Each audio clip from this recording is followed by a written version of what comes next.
स्वागत है दोस्तों आपका हमारे यूट्यूब चैनल अर्जुन फाउंडेशन में। दोस्तों आज है 4 मार्च और 4 मार्च को बनने वाले इम्पोर्टेंट क्वेश्चन को हम इस वीडियो में डिस्कस करेंगे। स्टार्ट करते हैं आज का पहला प्रश्न है, दुनिया की सबसे बड़ी ग्रासवर्ग खदान जो प्रतिवर्ष लगभग 48 टन सोना उत्पादित करती है किस देश में स्थित है। ऑप्शन नंबर पहला है श्रीलंका, दूसरा मलेशिया, तीसरा ब्राज़ील और चौथा है इंडोनेशिया। दोस्तों इसका राइट आंसर हो जाएगा ऑप्शन नंबर डी, इंडोनेशिया। दुनिया की सबसे बड़ी ग्रासवर्ग खदान जो प्रतिवर्ष 48 टन सोना उत्पादन करती है वह किस देश में स्थित है, तो इसका राइट आंसर हो जाएगा इंडोनेशिया में स्थित है। नेक्स्ट प्रश्न अपना रहेगा,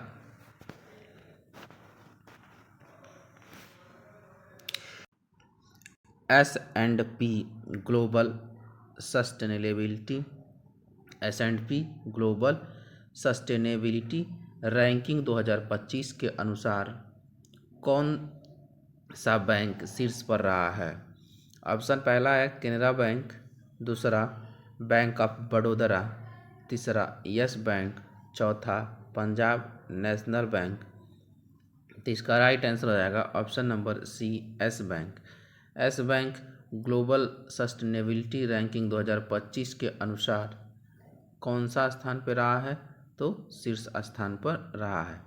यदि बात करें दोस्तों बैंकों की, तो यदि हम पूछे बैंकों का बैंक किसे कहा जाता है, बैंकों का बैंक के नाम से कौन सा बैंक जाना जाता है, इसका आंसर आप वीडियो के कमेंट बॉक्स में दीजिएगा।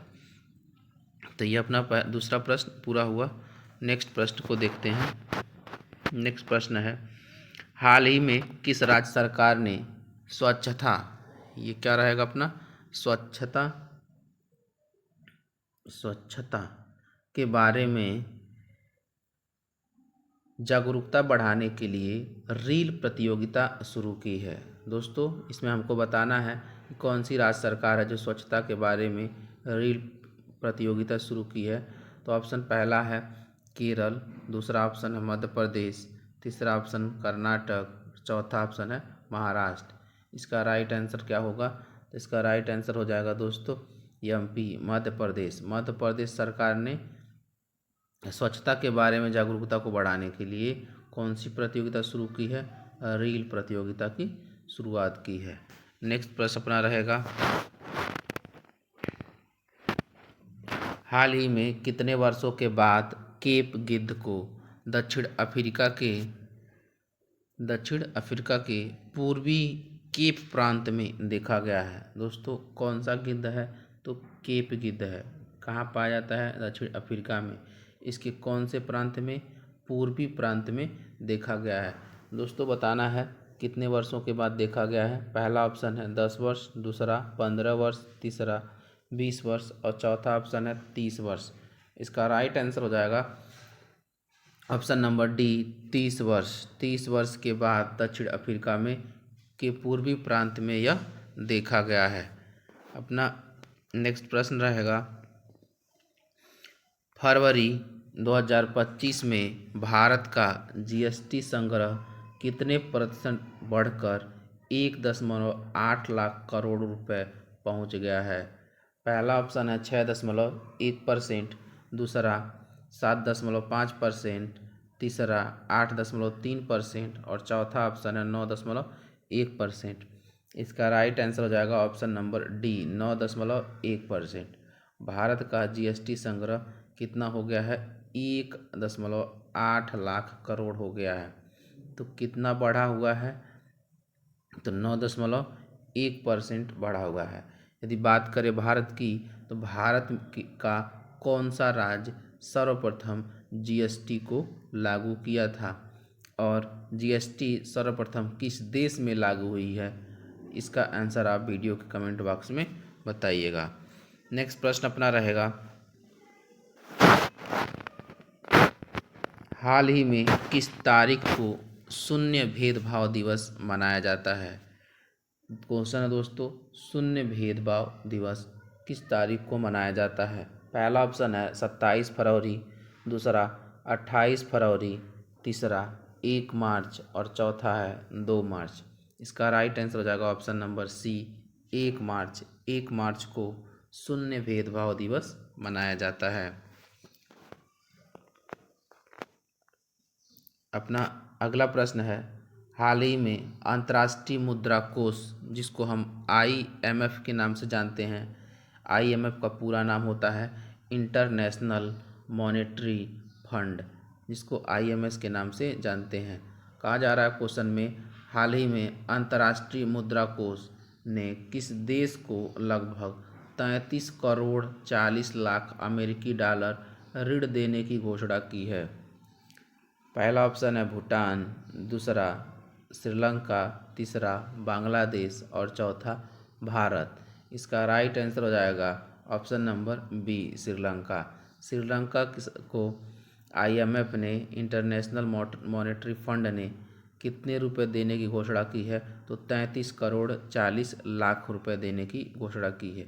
दोस्तों बता दें, श्रीलंका की जो श्रीलंका देश है, उस श्रीलंका देश में इस समय वित्तीय आपात झेल रहा है, वहाँ पे आर्थिक संकट है। इसके नाते IMF ने उसको क्या दे रहा है? ऋण दे रहा है। कितना दे रहा है? 33 करोड़ 40 लाख रुपए। नेक्स्ट प्रश्न देखते हैं, हाल ही में भारत कोकिला सरोजिनी नायडू की कितनीवीं पुण्यतिथि मनाई गई है? तो बताना है दोस्तों कि जो सरोजिनी नायडू थी, उनको क्या कहा जाता था? भारत की कोकिला कहा जाता है। उनकी कौन से नंबर की पुण्यतिथि मनाई गई है? पहला ऑप्शन है 74वां, दूसरा 75वां, तीसरा 76वां और चौथा है 77वां। इसका राइट आंसर हो जाएगा ऑप्शन नंबर सी 76वां नंबर का इसका पुण्यतिथि मनाया गया है। यदि बात करें दोस्तों सरोजिनी नायडू की, कहा जाता है देश की सर्वप्रथम महिला राज्यपाल कौन थी? देश की सर्वप्रथम महिला राज्यपाल कौन थी? तो वो अपनी कौन थी? सरोजिनी नायडू थी। नेक्स्ट प्रश्न अपना रहेगा, निम्नलिखित में से किसके द्वारा कोलकाता में भारतीय भूवैज्ञानिक सर्वेक्षण के 175वें स्थापना दिवस समारोह का उद्घाटन किया जाएगा? तो निम्नलिखित में से किसके द्वारा कोलकाता में भारतीय भूवैज्ञानिक सर्वेक्षण के 175वें स्थापना दिवस का उद्घाटन किया जाएगा? तो पहला ऑप्शन है प्रधानमंत्री नरेंद्र मोदी, दूसरा ऑप्शन है गृह मंत्री अमित शाह, तीसरा है वाणिज्य एवं उद्योग मंत्री पीयूष गोयल और चौथा है दोस्तों कोयला एवं खान मंत्री जी किशन रेड्डी। इसका राइट आंसर बताना है कि इसका राइट आंसर क्या हो जाएगा? दोस्तों इसका राइट आंसर हो जाएगा ऑप्शन नंबर डी, कोयला एवं खान मंत्री किशन रेड्डी के ने 175वें स्थापना दिवस समारोह का उद्घाटन करेंगे। नेक्स्ट प्रश्न अपना रहेगा, हाल ही में भारतीय नौसेना और किसने पहली नौसेना एंटी शिप मिसाइल का सफलतापूर्वक परीक्षण किया है? तो इसका राइट आंसर क्या होगा? पहला ऑप्शन DRDO, दूसरा इसरो, तीसरा बार्क और चौथा है IISc। तो दोस्तों इसका राइट आंसर हो जाएगा ऑप्शन नंबर DRDO। इसका DRDO की बात करें दोस्तों, आपको बताना है कि जो DRDO है उसकी स्थापना कब हुई थी? आपके जो ये 10-15 क्वेश्चन बताते हैं हम, उस 10-15 क्वेश्चन में बहुत से इम्पोर्टेंट क्वेश्चन हैं जिनके बारे में हमने आपको बता दिया है, और कुछ क्वेश्चन पूछते हैं। तो जब हम जिन क्वेश्चन को पूछें उन क्वेश्चन का आंसर आप ज़रूर सर्च करें, उससे आपका GS की कुछ और भी क्वेश्चन तैयार हो जाएंगे। तो आपको बताना है DRDO की स्थापना कब हुई थी। जब आप इसकी स्थापना को खोजेंगे तो जब वहाँ पे जाएंगे तो आपको इसके चेयरमैन मिलेंगे, तो वहाँ से आपको ये क्वेश्चन तैयार हो जाएगा और DRDO की स्थापना आपको पता चलेगी और उसके चेयरमैन। हमारे क्वेश्चन पूछने का उद्देश्य यही रहता है कि जब आप सर्च करें इन क्वेश्चनों को तो अधिक से अधिक जानकारी आपको इन टॉपिक के बारे में पता चले। उसी प्रकार से आप देखेंगे कि जो इसरो है, इसरो की स्थापना कब हुई थी, इसको आपको बताना रहेगा। तो DRDO और इसरो की स्थापना कब हुई थी। नेक्स्ट प्रश्न अपना रहेगा, प्रतिवर्ष किस तारीख को विश्व वन्यजीव दिवस मनाया जाता है। पहला ऑप्शन है 1 मार्च, दूसरा है 2 मार्च, तीसरा ऑप्शन 3 मार्च और चौथा ऑप्शन है 4 मार्च। तो दोस्तों बात करें वन्य जीव दिवस की तो विश्व वन्य जीव दिवस 3 मार्च को मनाया जाता है। तो नेक्स्ट प्रश्न अपना हुआ, यदि बात करें वन्य जीव दिवस मनाने की तो विश्व वन्य जीव दिवस हर साल 3 मार्च को मनाया जाता है, जिसका उद्देश्य क्या है, वन्य जीव संरक्षण के प्रति जागरूकता को बढ़ाना इसका उद्देश्य है। अपना नेक्स्ट प्रश्न रहेगा, हाल ही में कहाँ 9वें राष्ट्रीय स्वास्थ्य शिखर सम्मेलन का उद्घाटन किया गया है। पहला ऑप्शन है बिहार, दूसरा उड़ीसा, तीसरा गोवा और चौथा ऑप्शन है झारखंड। दोस्तों इसका राइट आंसर हो जाएगा option number B, Orissa. Orissa में 9वें शिखर सम्मेलन का उद्घाटन किया गया है। नेक्स्ट प्रश्न अपना रहेगा, हाल ही में भारतीय सेना प्रमुख ने कहाँ युद्ध स्मारक पर भारतीय सैनिकों को श्रद्धांजलि दी है। दोस्तों भारतीय सेना प्रमुख कहाँ युद्ध स्मारक पर भारतीय सैनिकों को श्रद्धांजलि दी है। पहला ऑप्शन हो जाएगा अमेरिका, दूसरा फ्रांस, तीसरा चीन और चौथा है ऑस्ट्रेलिया। इसका राइट आंसर हो जाएगा ऑप्शन नंबर बी, फ्रांस में।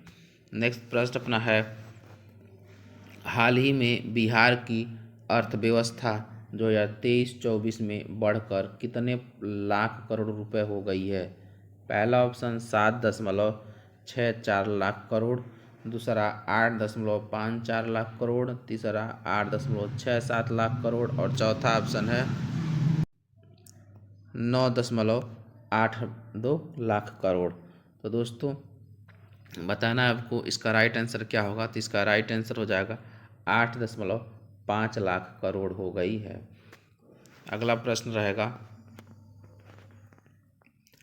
हाल ही में किस राज्य में भारतीय कृत्रिम अंग निर्माण निगम ALIMCO ने अपना पहला सहायक उत्पादन केंद्र स्थापित करने की घोषणा की है। पहला ऑप्शन पंजाब, दूसरा नागालैंड, तीसरा मिजोरम, चौथा है त्रिपुरा। इसका राइट आंसर हो जाएगा ऑप्शन नंबर डी, त्रिपुरा राज्य सरकार ने कृत्रिम अंग निर्माण निगम ALIMCO ने अपना पहला सहायक उत्पादन केंद्र स्थापित करने की घोषणा की है। दोस्तों आज की वीडियो में सिर्फ इतना ही, मिलते हैं हम अगली वीडियो में, तब तक के लिए धन्यवाद।